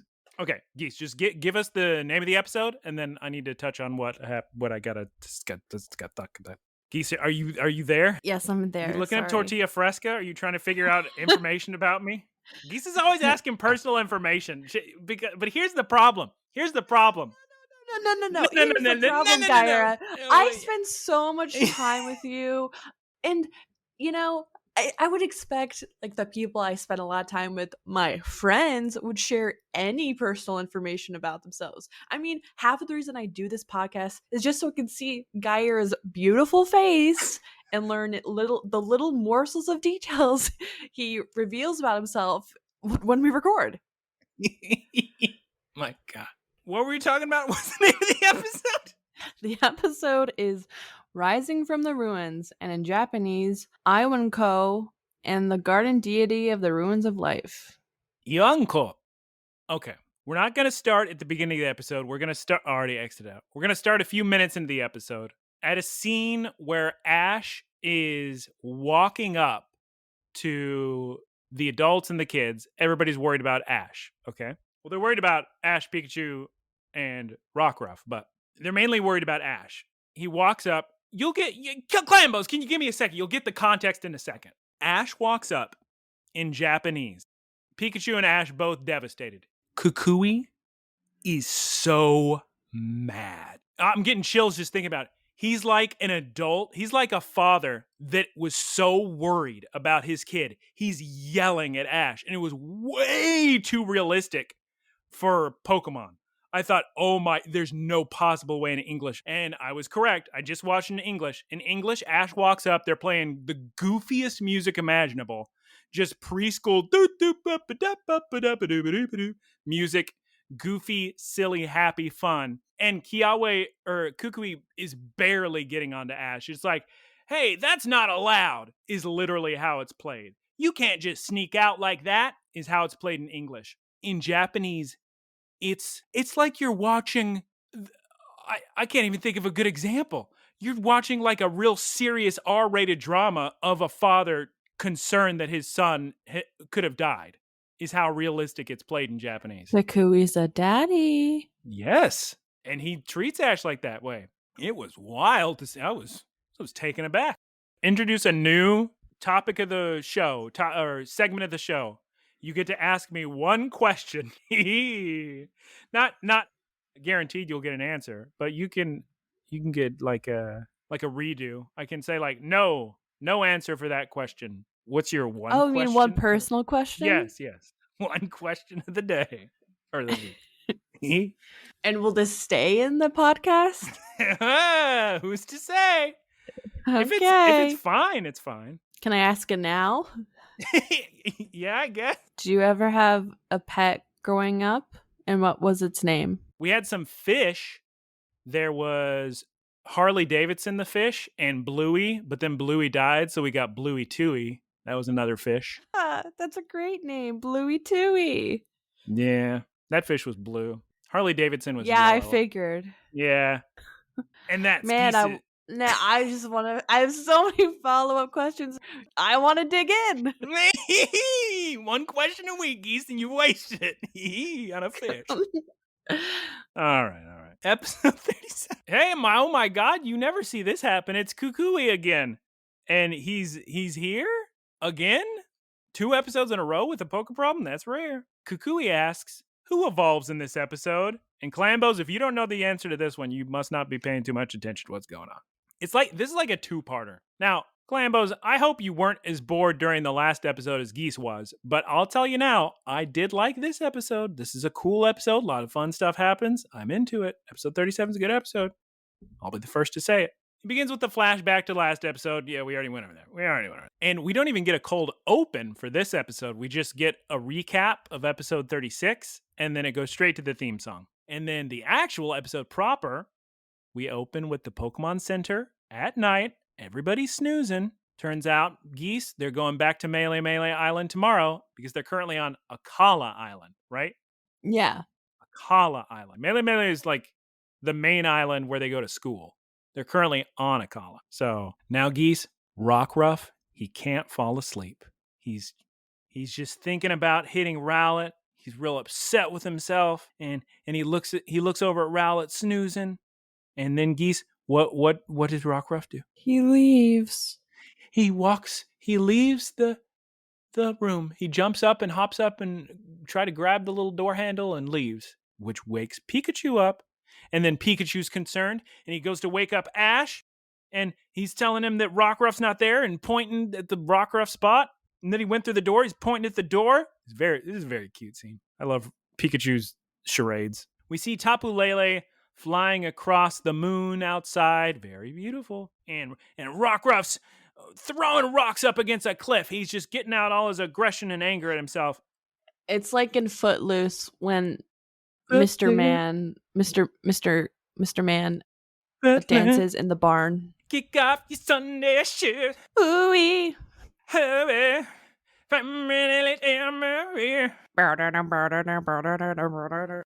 So Geese will watch Footloose, but she won't watch Grease. I've actually only seen Footloose, the remake, Oh. and it was not great. Oh my God. Did I see a Footloose stage show? Oh my God. There was a memory I just got, and it was so buried. Where, when was this? It had to be a part of some school. I must have been in high school. We must have had a theater field trip or something, because I don't see why I would be at a Footloose stage show. But Footloose wasn't where they had not the 2 and the 4, but the 1 and the 3, right? That's not Footloose, right? What? Clambos, write in, looklistencast@gmail.com. What show is that from? Where it's, you don't go on the 2 and the 4, but the 1 and the 3. Something like that. Please clear it up for me, please. Geese Tapu Lele is in the air and she's laughing at Rockruff. She finds him cute or something. She comes down next to him and just absolutely destroys the cliff that Rockruff is throwing rocks at. And Geese, are they gonna have a battle? Because she starts like playing with him. And Geese, I don't know if you know this, Tapu Lele is a legendary Pokemon. You can't just be a little Rockruff and beat a legendary Pokemon. Footloose.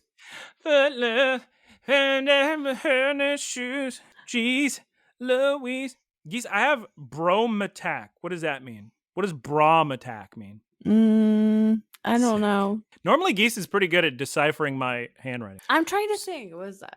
Brom attacks. Somebody attacks, hits. Ash and Pikachu have run out of the house by this point to go look for Rockruff. And they're yelling, Rockruff, Rockruff, Pikachu. And as soon as Tapu Lele hears Ash and Pikachu, that's when she runs off. Yeah. And Ash is very concerned because Rockruff is completely covered in wounds with his little scuffle with Tapu Lele, an incredibly strong legendary Pokemon.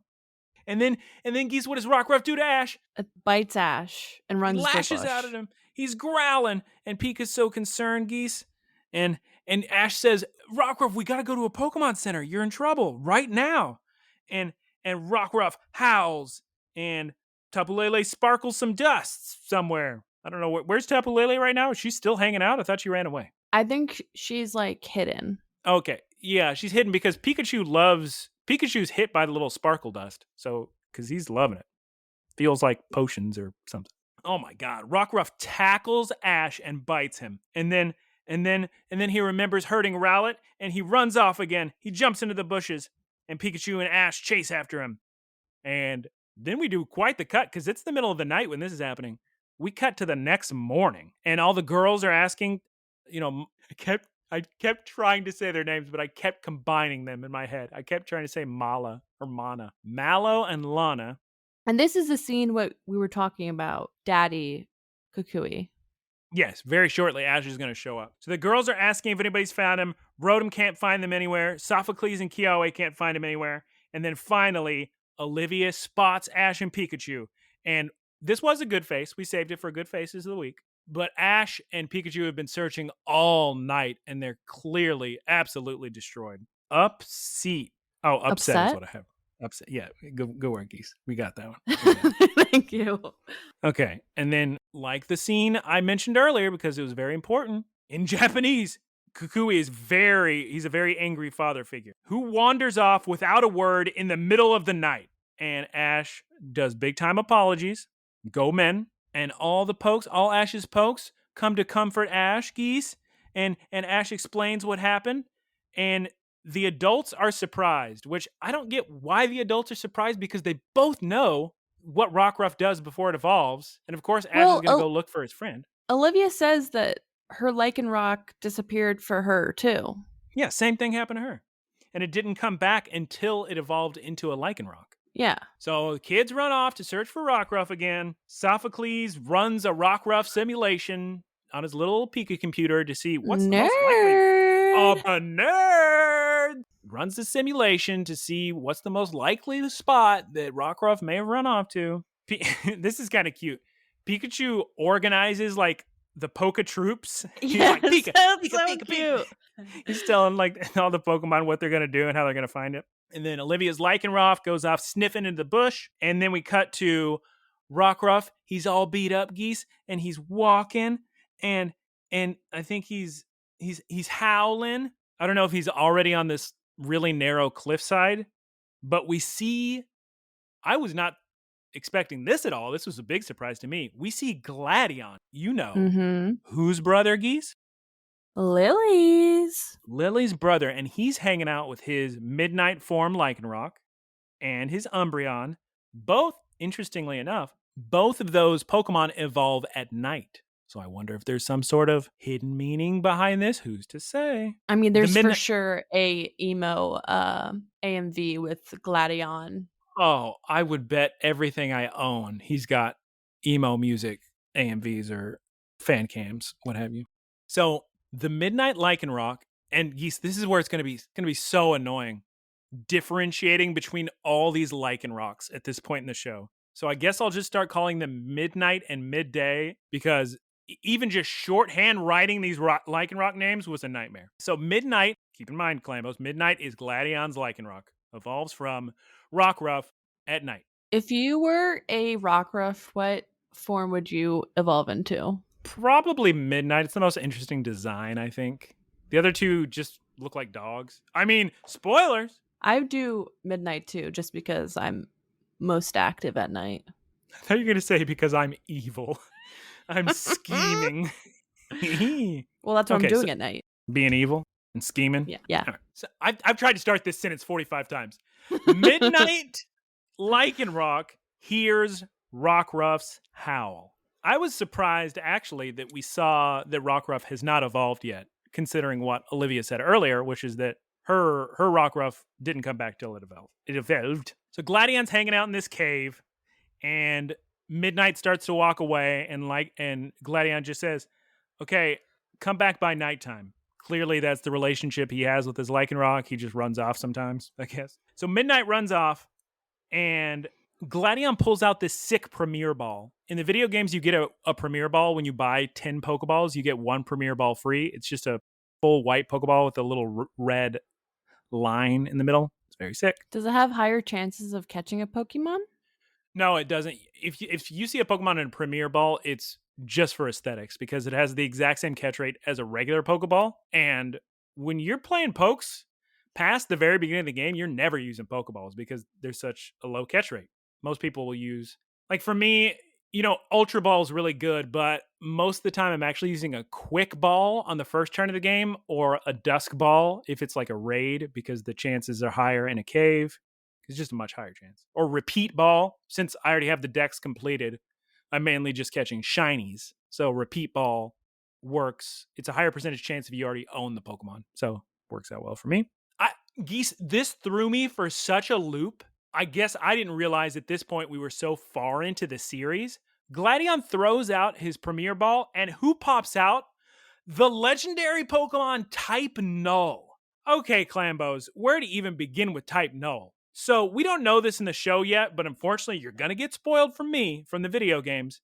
Type Null is this man-made Pokemon that was created using the RKS system. I guess it was, maybe we don't want to spoil that part of it, of who's responsible for Type Null, but basically it was the idea of trying to create a Pokemon as strong as Arceus, the god of all Pokemon. And what happened was this thing was created, Type Null, and he's super powerful, but he's got this metal thing on his head that prevents him from being as powerful as he can be. He evolves through friendship evolution. Spoilers, he can evolve, which can be rare. It is rare for a legendary Pokemon to evolve. But he has a similar, is it him or his evolution to, maybe Geese, you wouldn't know this, but I can't remember if it's him and his evolution, or just his evolution, that has a similar ability as Arceus, where he can change his type using different plates or different items, different equipable items. And it changes how he looks. The CDs? Okay, so there's CDs for this guy. I actually don't know if it changes his type. It may just change the type of one of his attacks. But anyway, it's supposed to be like Arceus. It changes his type, I think. Okay. It definitely changes Arceus' type. But anyway, it's a man-made Pokemon trying to emulate Arceus. Was not expecting this in the middle of this episode about Rockruff. I was completely surprised. There's so much lore behind this little guy. And Gladion starts explaining that type Null can't come outside during the day. So that's why he's got to be in this cave, and then at nighttime he can go out. Because I don't think Gladion should have type Null. I think he stole type Null from a mysterious organization that we'll probably touch on later, you would imagine. And Gladion wishes he could remove type Null's metal mask, which reminds me of Final Fantasy XII, and the hardest boss in that game. Not the longest boss in that game. There's a boss that takes like 3 hours, but there's another boss that's even harder than that. It doesn't take 3 hours, but it's just very difficult. The idea is it's like an imprisoned god that's stopped as a baby, because if it weren't imprisoned and limited in power, it would be too powerful and destroy the universe, that kind of thing. That's a cool concept. I like that trope. There's very good music in this scene. Geese. From this scene, we cut to Rockruff whimpering, walking along this little cliff face. But Geese, what happens to poor Rockruff? I wrote in my notes Phoenix because I don't know what the Pokemon is. His name is Fearow, and he's very big. This is a big Fearow. He's like an alpha Fearow. A Fearow flies by and it scares Rockruff, and Rockruff falls into the water. Right. He's on a really steep cliff, like walkway. But luckily, there is a river beneath him that he falls into, or else I don't know if he would have made it. Something about this generation that I found very interesting is they really went to town on the naming conventions. They used, to this day, I think Generation 7 Alola has the most unique names for Pokemon. Before this, we would never see a name like Type Null, Type Null, or the Tapus. Those names are crazy. 2 words. That just doesn't happen. Like the closest I can think of would be like Ho-Oh has a dash in it, or Porygon 2 or something. But these like Tapu Fini, Tapu Lele, 2-word Pokemon names. And then you've got like Komo-O, Hakumo-O, Jangmo-O.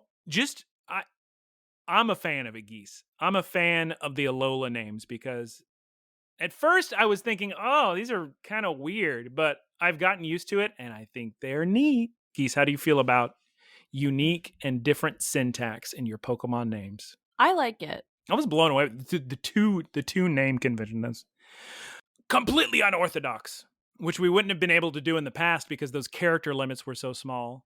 There's a lot of people out there who still can't stop going on about they can't believe they've never changed the spelling of the Pokemon Feraligatr. Feraligatr has the dumbest spelling of all time, and it's just because they ran out of characters on the Game Boy. So they literally just don't put a vowel at the end of his name. It's just a T right into an R. So it's Feraligatr.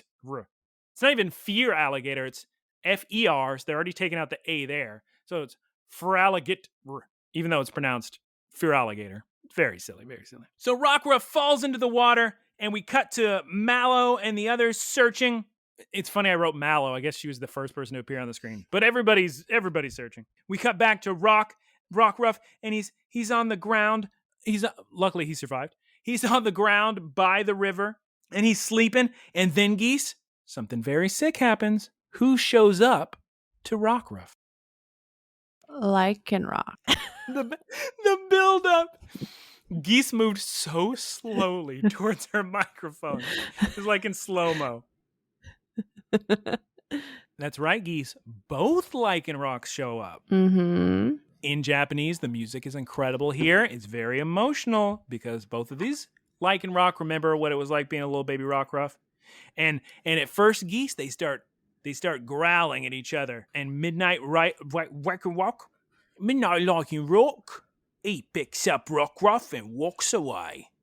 And then holds him in his little arms. Holds him in his little arms because he's walking on his little legs. His iron legs, he's standing up straight. And then Midday Lycanroc follows. So they're not fighting anymore. They're working together. What's going to happen with Rockruff and the Lycanroc? We cut to Tapu Lele just glitter bombing the entire arena, setting off glitter everywhere. All the pokes know what the deal with Tapu Lele is. They know she's got the healing glitter.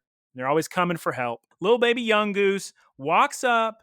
He gets healed because he got beat up in a fight, I guess. But he gets healed from the little speckles, scales, dust, and he runs away. And then Lycanroc brings little damaged Rockruff up to the arena so he can also get healed. But then, not being nice like she was to young Goose Geese, what does Tapu Lele do? She hits him, right? She psycho throws Midnight Lycanroc into a bush, picks him up with her psychic ability, and just tosses him, and then just storms off. But then I think it's the other Lycanroc tries to push Rockruff closer to the center of the arena, and then does Tapu Lele hit the other Lycanroc too? I was confused about this because I think Tapu Lele does try to heal Rockruff, but it's not working or something. Yeah, I think that's going to come up in a second. So the Lycanroc tried to talk to Tapu Lele. Tapu Lele remembers battling Rockruff last night, and that is when she sprinkles him with her little healing dust. But here's the thing. Rockruff was beat up from Tapu Lele. So that means he took a considerable amount of damage, way more than just what that young goose went through. So Tapu Lele's little healing power isn't strong enough to heal Rockruff. Now, Geese, it's at this point I think to myself, are you Pokemon stupid?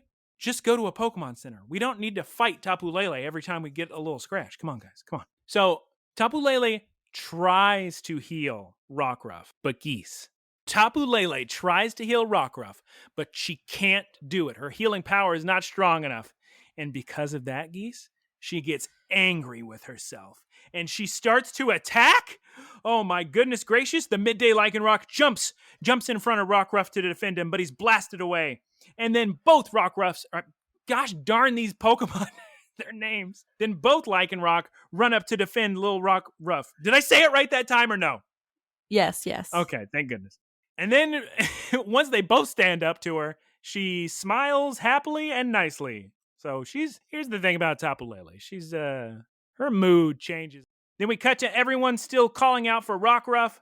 Olivia asks Ash, where is Rockruff most likely to go? And then we see little young Goose run by, and he's still got the trail of glitter behind him from when he got healed. And that's how they knew Tapu Lele must be nearby. And Olivia explains, now you got to be careful, kids, because Tapu Lele has a cruel side. In addition to the healing scales, it can overwhelm Pokemon in battle, which is not news to us as the audience because we have seen that. She can be an angel and a devil. She can be your angel or your devil. Geese, Ash runs to the ruins of life because Tapu Lele's got to be there. Rockruff's got to be there. And Geese, this is very important. What time of day is it right now? Is it midnight, Geese? No. Is it midday, Geese? No.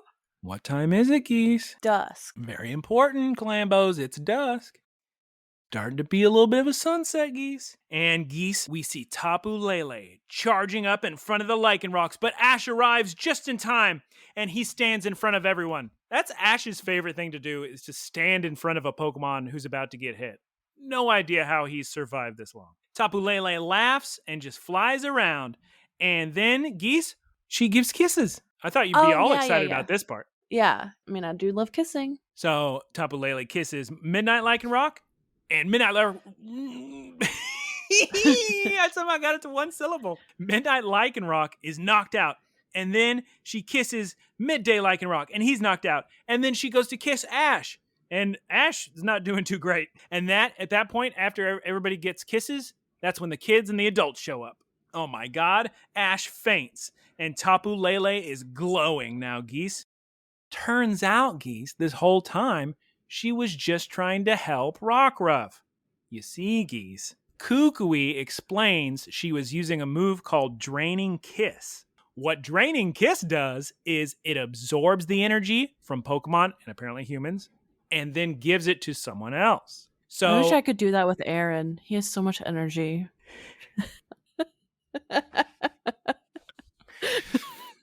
Save that piece of audio.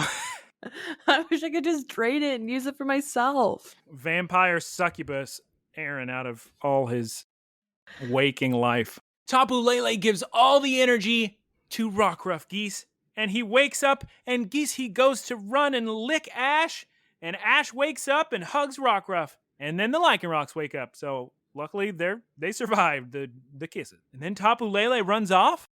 No, she's going to go sprinkle some more glitter. And everybody's healed and everybody's having a wonderful time. And then, Geese, what does Rockruff do?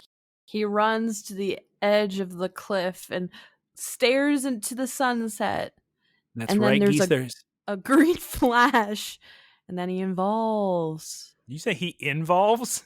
He evolves. It's a little bit more dramatic than that, but yeah, he's at an altar. He's staring at the sunset, and it's getting lower and lower.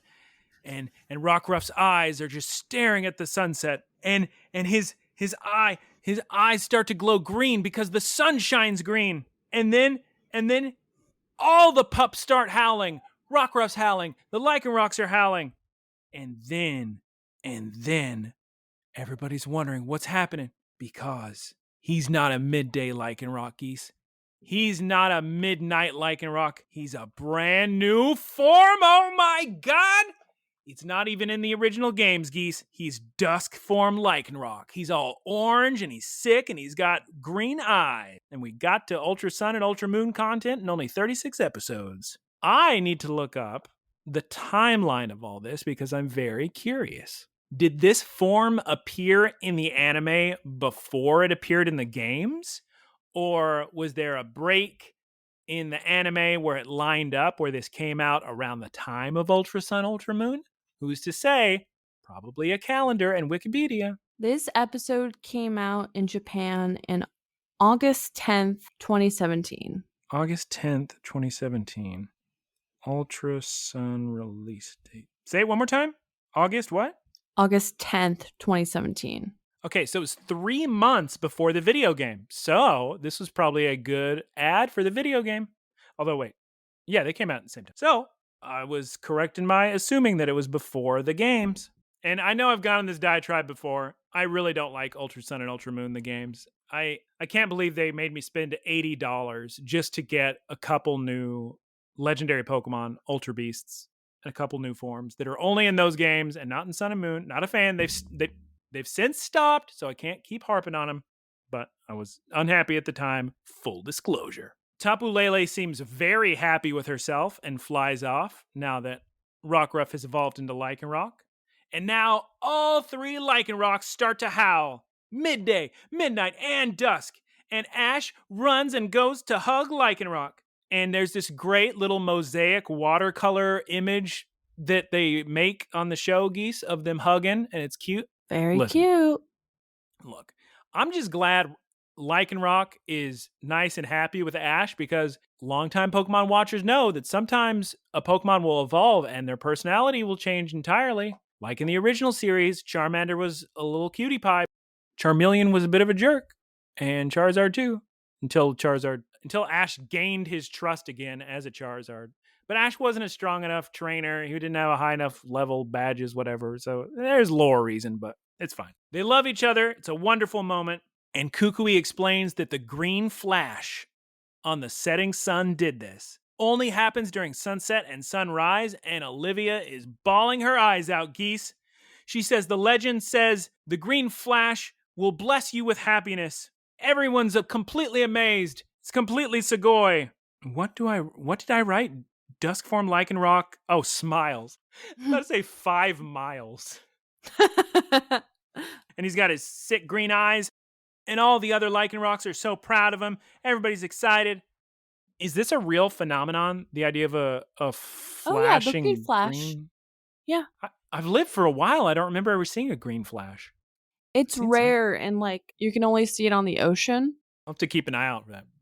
So is it like an optical illusion, like a Aurora Borealis Aurora Borealis is an optical illusion, isn't it? It's something to do with light particles, I think. Science I'm not time a scientist. with Geese. She's an expert. I know there's a lot of folklore, sailor folklore around the green flash, but yeah, it does happen. Very sick. All right, so now we cut back to the next day. What the heck do I mean cut back to the next day? How do you cut back to the next day? It's in the future. Come on, guys. Cut to the next day. Geese, it's finally time to leave Akala Island. And they're on a boat. And guess what, Geese? Lily never read about this in a book. Got him. Yeah. Rotom photographs a ton, and he's updating his Pokedex because nobody knew about this dusk form Lycanroc, and now he's got to tell the whole world. I kind of like this scene because it's explaining that Rotom is updating his Pokedex in real time for people to have information all across the world. Very sick. Kukui is sailing the boat, and Geese, if you would like to go off about how he looks sailing the boat, go ahead. Very hot. He can sail my boat. Oh my God.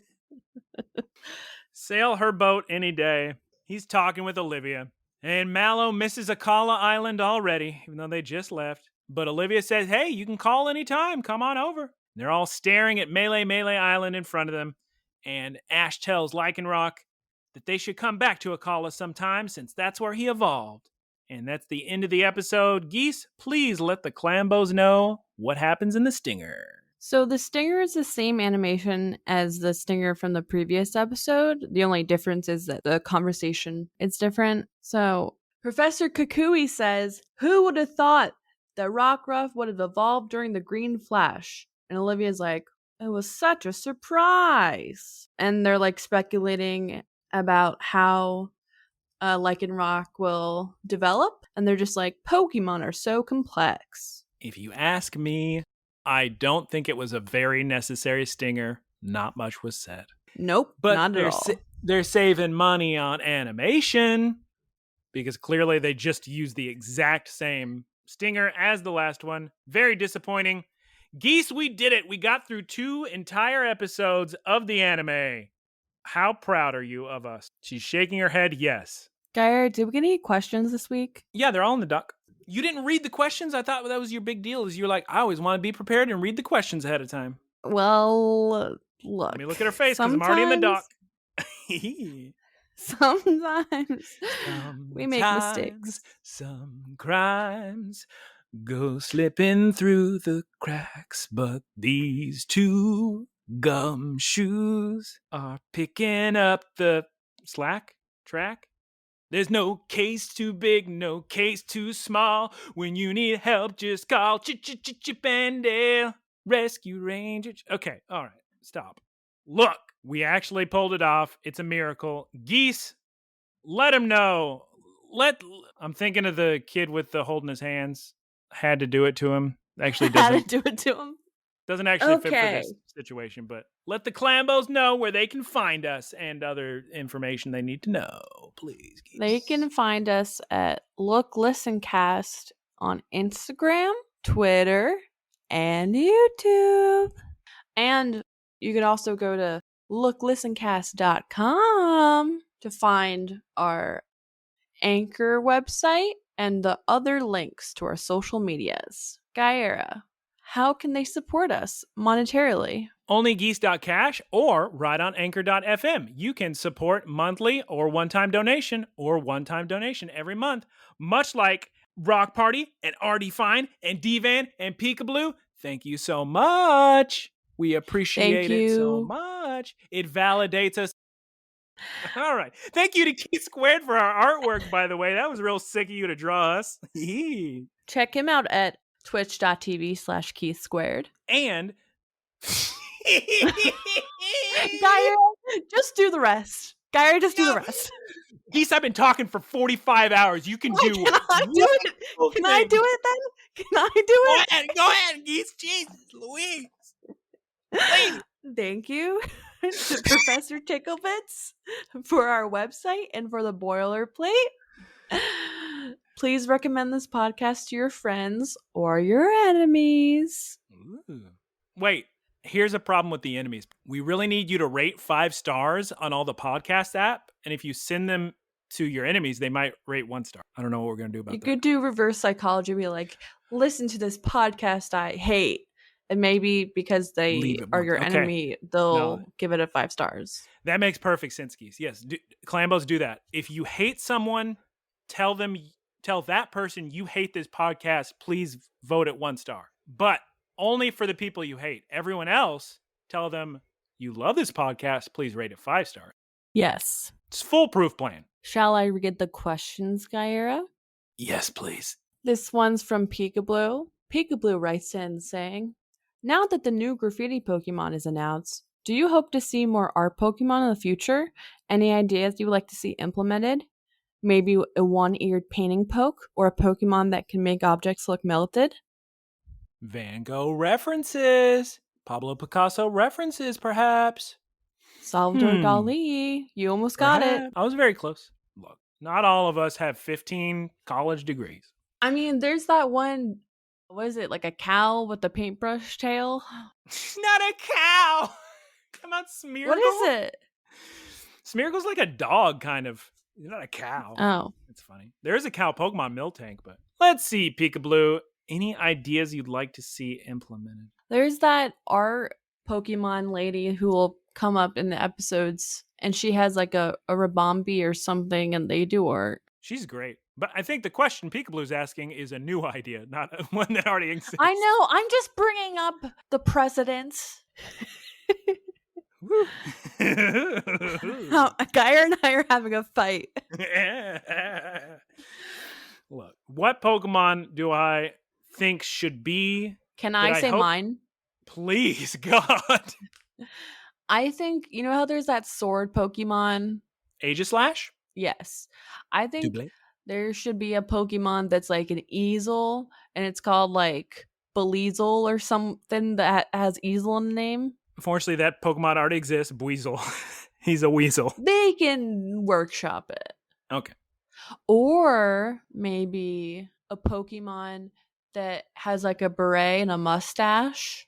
Very cute. Okay. To answer your question, PIKABLU, I've come up with an answer. Have you ever played the video game Clay Fighter? And if so, are you familiar with the character that's just this little blob that changes into a bunch of different forms? Now, I know what you're going to say, PIKABLU. You're going to say, but Ditto already exists and can turn into different Pokemon. I know. But what I'm saying is you introduce a Pokemon that's sort of like Milcery, where he's more like liquid and paint, but he can appear to be anything out of the colors, but he's like 2D. That's my answer to your question. I have another answer. Yes, Geese. It's like a pig, and it has like crazy white hair, and it's called like Warthol, and it looks like Andy Warhol. That is a brilliant suggestion, Geese. Thank you. PIKABLU will be very happy with that one. And it's much better than what I thought you were going to say. I thought you were just going to describe the new pig Pokemon that was announced for Scarlet and Violet, Lechonk. And I was going to find that amusing. All right, Geese. Next question. Next question comes from Rockpartee. Rockpartee, I'm going to do this reverse order. Rockpartee first says, really, he says it second, but I'm switching the order. Rockpartee says, can we get a Geese shout out to the gamers? Gamers. Hello to all the gamers. Shout outs to them, honestly. Shouts outs to the gamers. Rockpartee asks, what feature are you hoping they add to Scarlet and Violet? Geese, you've prepared your answer. Okay, Geese wants kissing in Scarlet and Violet. I want probably I don't know how much of a feature this is. I want raiding shinies to be way easier, because right now, raiding shinies in Sword and Shield is such a hassle. It's just nonstop hitting refresh, exiting menus, hitting refresh again, switching to something you don't want to do, looking for a trade you don't want to make, to refresh the list, to jump into a raid that you're not getting in, and you have to do this 15 times, and you're wasting so much time to try to get into a shiny raid, and it's terrible. Just make it a feature where I can just sign up. I press the button and I say, please put me in a raid with people rating this Pokemon 5 stars that can be shiny. Just let me press the button and then throw me in there, because right now it's just terrible. It's a miracle I have any shinies at all. It's such a bad system. So the feature I want is a good rating system. Please, God. Can you dress up the Pokemon in Scarlet and Violet? Dress them up? I don't remember that being a part of any of the leaks. It may still happen, though. I mean, the form, like, Pokemon are going to look different when they're in their little terrestrialized form. Like, when you buy the game, at least for a period of time after release, you can download a flying Pikachu that knows the move Fly. And when it terrestrializes, it gets this cute little hat. So there's probably going to be some amount of that. Maybe there'll be an area where you can do little contests, little shows, and dress them up in cute little outfits. It's a distinct possibility. Also, Geese, there's one more question. I don't know if you can see it on the doc for you specifically. This one is for Geese. What? This is another one from PIKABLU. Yes. PIKABLU asks, this one is for Geese. After Sun and Moon, which Pokemon series is your next favorite? To answer this question, I guess does Ultra Sun and Moon count as a separate series? Sure. Because it's just a continuation of Sun and Moon, so I don't think it should. You can give him both answers. If the real answer is Ultra Sun and Moon, there you go. But then if you had to pick something that was not Sun and Moon, you could. Well, I've only seen Sun and Moon, and I guess Ultra Sun and Moon, and I remember a handful of the original series from my youth. So I guess by default, it's the original series. Way to go, PIKABLU. She didn't have a lot of options there. And that question was for Geese specific. I am not allowed You can answer too. No, it's Geese. I'm trying to follow the rules. It says this one's for Can I give you permission to answer it? I don't think so. I think only PIKABLU could. PIKABLU, write in looklistencast@gmail.com. If you grant me permission, then I will answer the question next episode. But I'm not going to do it without your permission because it clearly says this one's for Geese. So I'm just trying to follow the rules here. Okay. Not trying to be a troublemaker. Geese, oh my God, we did it. We actually finished an episode. Do you know how hot it has been the last couple days? I've given up everything. You were sick. You were dying. Did you even tell the Clambos what was wrong? Were you nosh? Vombo? Vombis? Headaches? Dying? It was a combination of I got no sleep and my tumbo was wumbo. Not the Wumbus Tumbus. Oh my God. Well, we did it. We actually recorded an episode. Boy, am I happy about that fact. Hey, if you haven't listened already, you guys need to go to the latest response message where it's Blade Fronter for and Geese is on it and she's entertaining. So you better go listen. My favorite part is when Tom says something and then Geese will be like, Tom. I don't even know what you're talking about because I don't remember anything from that recording. Very sick. Very cool. All right, Clambos. I think we're wrapping it up here because we've been talking for a long time. I got to go to the bathroom. My throat's dead. Geese, I'm sure something. I have to potty. She's got to go to the bathroom too, see? Thank you for listening. Thank you. Thank you. Okay, like I said, so with everybody's permission, we're going to keep doing 2 episodes a week. And then before Ultra Sun and Ultra Moon, we'll do something real fun with a response message. You'll love it. And then we'll do 100 episodes of Ultra Sun and Ultra Moon. Oh my God, if we survive that long. I don't know. That's a lot of episodes. Guyera might melt before that. Well, luckily by next week, we're going to be good. I'm going to be back down to just 80-something degrees and not 172. So next week should be good for recording. I'm going to be in tip-top fighting shape. Okay, bye. I'm peeing myself. Goodbye. Goodbye, Bye. everybody. Pressing goodbye, the goodbye button.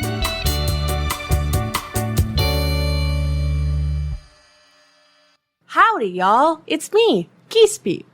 Thank you for listening to the Geese Pete Productions podcast. Geese Peep Enterprises, doing business as Peep Industries, together with its subsidiaries, is a diversified worldwide entertainment company with operations in media networks, talent management, parks and resorts, multimedia entertainment, and consumer products and interactive media. Geese Peep Enterprises is a Bell 30 company